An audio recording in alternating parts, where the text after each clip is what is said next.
আমার জায়গায় যদি আজকে অন্য কেউ হতো তাহলে আপনাদের কাউকে বাড়ি ঘরে থাকতে দিত না।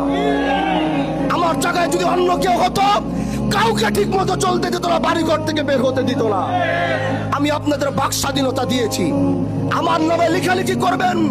আমি সেই স্বাধীনতা শিবচরের মানুষকে দিয়েছি। আগের এমপির বিরুদ্ধে দেশের একজন কেউ কলম ধরতে পারে নাই। আমি এই শিবচরের মানুষকে সেই বাক স্বাধীনতা দিয়েছি। গঠনমূলক যদি সমালোচনা থাকে আপনারা করেন, আমার কোনো আপত্তি নাই। আমি শিবচরের সাংবাদিকদেরকে আমি সেই বাক স্বাধীনতা দিয়েছি, সেই কলম চালানোর অনুমতি দিয়েছি। তুই গঠনমূলক আলোচনা হয়, আপনারা আমার বিরুদ্ধে উঠান। আমি জবাবদিহিতার মধ্যে থাকতে চাই, আমি জবাবদিহিতার বাইরে কোনো কাজ করতে চাই না। এজন্য প্রিয় ভাইরা আমার, আমরা সুন্দর একটি সমাজ চাই, ইনসাফ ভিত্তিক একটি সমাজ চাই। আমি এই দেশে অন্যায়, অবিচার, দুর্নীতি মুক্ত করতে চাই।